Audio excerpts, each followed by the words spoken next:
ข็ดหรือยังที่ชอบมาลองดีแกล้งพระปฏิบัติสันดานระยำอย่างพวกมึงมันต้องโดนแบบนี้เข็ดแล้วครับเข็ดแล้วข้ากลัวแล้วปล่อยข้าไปเถอะข้าไหวแล้ว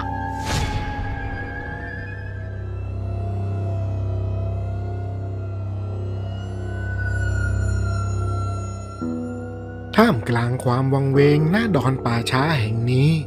มีแสงไฟสีส้มสลัวดวงเล็กๆสว่างออกมาจากกรดหลังหนึ่งและในกรดนั้นมีพระธุดงค์ชราผู้มีใบหน้าสงบเย็นกำลังนั่งขัดสมาธิเจริญภาวนาอยู่ท่วงท่าของท่านนั้นนิ่งสนิทดังรูปปั้น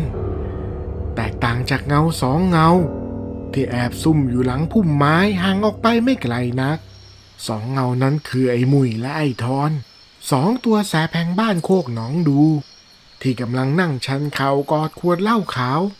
ที่เหลืออยู่ค่อนขวดแล้วมึงจะเริ่มเมื่อไหร่วะมัวแต่ลีลาอยู่นั่นแหละถ้าช้ากว่านี้กูไม่รอดูแล้วนะกลับบ้านไปนอนดีกว่ามึงจะรีบไปไหนไอ้มุ้ยของแบบนี้มันก็ต้องรอดึกๆให้ลมมันสงัดกว่านี้สักหน่อยพระแก่ๆมาปักกรดกลางป่าช้าคนเดียวแบบนี้กูลองดีมานักต่อนักแล้วไม่เกิน3 นาทีมึงคอยดูเถอะได้วิ่งหนีจีวรบินแน่กูจะคอยดูแต่อย่าปอดแหกวิ่งหนีกลับมาหากูก่อนก็แล้วกันหลวงตาองค์นี้น่ะข้าได้ยินชาวบ้านเขาพูดกันว่าท่านตะบะแกกล้านักมึงอย่าทำเป็นเล่นไปตะบะแกล้งแล้วยังไงวะความกลัวมันไม่เข้าใครออกใครเว้ยมึงเตรียมเลี้ยงเหล้ากูไว้ได้เลยไอ้มุ้ยได้เวลาละกูไปละมึงนั่งซุ่มรอดูเรื่องสนุกตรงนี้ก็พอมันเริ่มทิ้งตัวลงคลานสี่ขาเอาเศษผงสีดำที่ล่วงอยู่บนพื้นมาทาหน้าตาให้ดูน่ากลัวแต่ไอ้ทอนมันก็ไม่รู้เลยว่าทุกย่างก้าวที่มันขยับเข้าไปมีสายตาอีกคู่หนึ่งกำลังจ้องมองด้วยความไม่พอใจ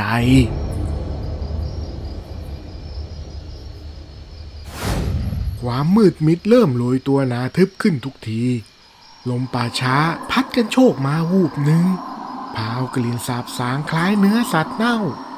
ลอยลึกเข้ามาเตะจมูกของไอ้ทอนแต่ฤทธิ์เหล้าขาวในหัวของมันนั้นข่มความกลัวเอาไว้แล้วมันก็คลานจนถึงระยะห่างจากกฎของพระธุดงค์ชราอีกเพียงไม่กี่วาแสงไฟจากตะเกียงน้ำมันมะพร้าวสะท้อนให้เห็นแผ่นหลังอันสงบของพระชราที่ยังคงนั่งนิ่งประหนึ่งหินสลักไอ้ทอนสยะยิ้มมันสูดลมหายใจเข้าลึกก่อนจะเริ่มดัดเสียงให้ออกมาแหบพร่าและยานคางทุ้มต่ำคล้ายกับเสียงคนอมโลกหลวงตาเอ๋ยข้าทรมานข้าหิวเหลือเกินขอส่วนบุญให้ข้าบางสิเงียบมีเพียงเสียงใบไม้เสียดสีกันตามแรงลมหลวงตาคงยังคงนั่งนิ่งสนิทไม่มีอาการสะดุ้งตกใจหรือว่าเหลียวหลังกลับไปมองแม้แต่น้อยไอ้ทอนเริ่มรู้สึกขัดใจและหงุดหงิดมันคิดว่าพระชราคงหูตึงจนไม่ได้ยินเสียงของมันจึงรีบคลานเข้าไปใกล้ขอบรถขึ้นไปอีกคราวนี้มันยื่นมือที่มอมแมมไปด้วยฐานไฟออกไปข้างหน้าหวังจะคว้าเอาขอบจีวรมาดึงลังเพื่อขู่ให้ขวัญหนีดีฟอหลวงตาไม่ได้ยินที่ข้าพูดหรือไงข้าบอกว่าข้าหิวเอาเนื้อของหลวงตามาให้ข้าลิ้มรสเดี๋ยวนี้แต่ทันใดนั้นเองแสงตะเกียงน้ำมันมะพร้าวที่เคยส่องสว่างลิบลีกลับสะบัดวูบไว้อย่างรุนแรงคล้ายมีมือที่มองไม่เห็นมาพัดโบกก่อนจะดับวูบลงในทันทีทิ้งให้บริเวณรอบกรดตกอยู่ในความมืดสนิทมีเพียงแสงลำไรจากดวงดาวเบื้องบนที่ส่องผ่านยอดไม้ลงมาพอให้เห็นเงาตะคุ่ม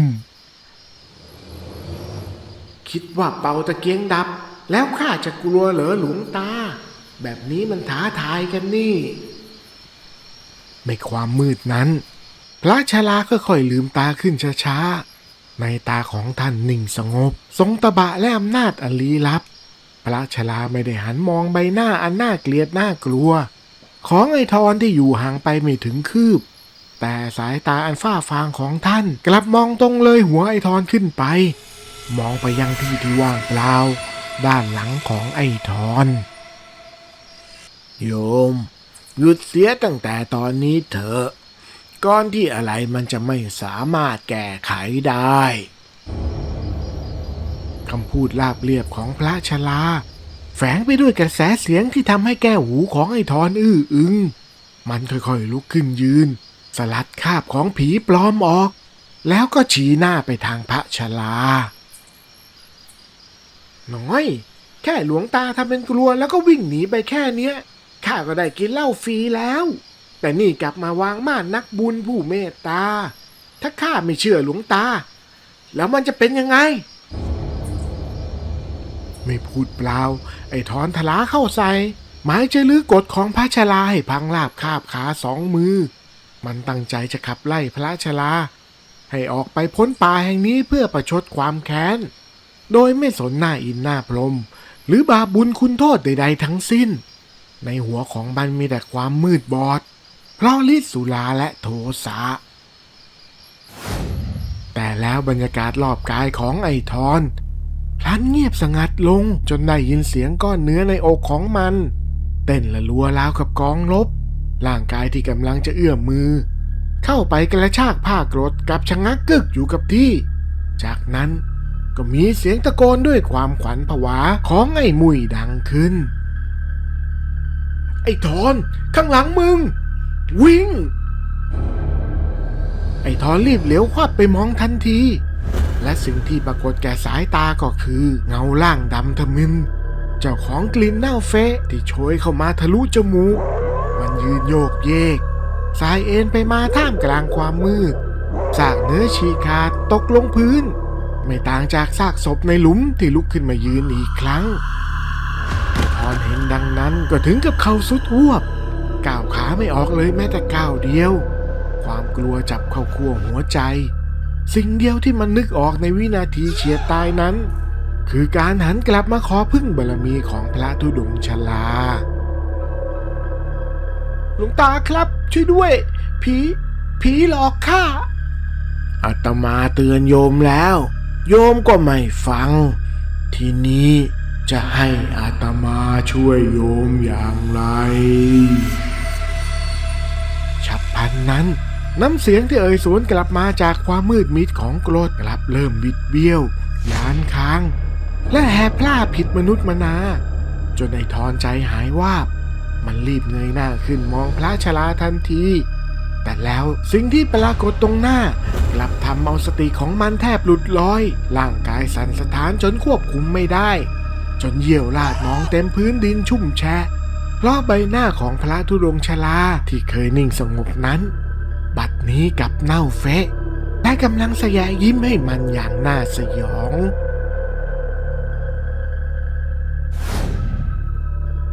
ส่วนไอ้มุยนั้นก็ไม่ต้องสืบมันวิ่งหนีเตลิดหายลับไปในความมืดตั้งนานแล้วทิ้งให้เพื่อนรักเผชิญหน้ากับความสยดสยองเพียงลำพัง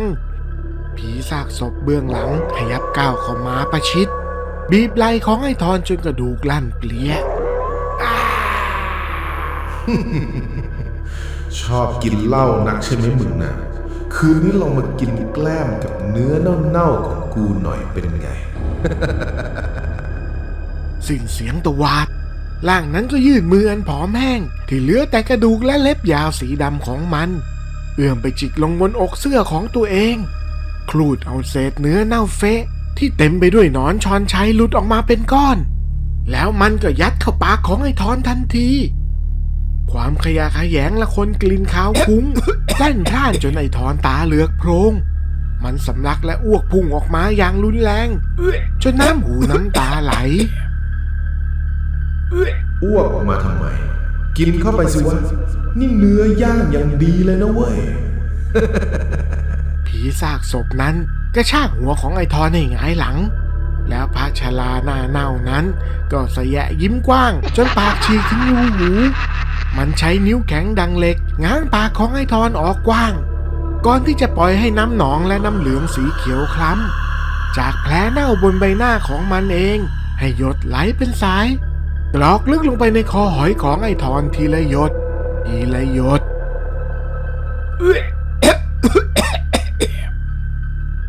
ไอ้ทอนดิ้นทุรนทุรายรสชาติของปลาและเหม็นเน่าของน้ำเหลืองที่ไหลผ่านลำคอนั้นมันช่างทรมานเหลือกำลังในขณะที่กำลังจะขาดใจคาที่น้ำตาและเลือดกำดาวไหลผสมปนเปไปกับอ้วกและเยื่อบนพื้นดินเมื่อเห็นไอ้ทอนหมดสภาพและนุ่มจนแทบเป็นศพผีทั้งสองตัวก็กระชากร่างมันขึ้นมาจ้องเข้าไปที่ดวงตาที่สั่นระลิกเสียขวัญถึงขีดสุดเข็ดหรือยังที่ชอบมาลองดีแกล้งพระปฏิบัติสันดานระยำอย่างพวกมึงมันต้องโดนแบบนี้เข็ดแล้วครับเข็ดแล้วข้ากลัวแล้วปล่อยข้าไปเถอะข้าไหวแล้วไอ้ทอนร้องไห้โฮ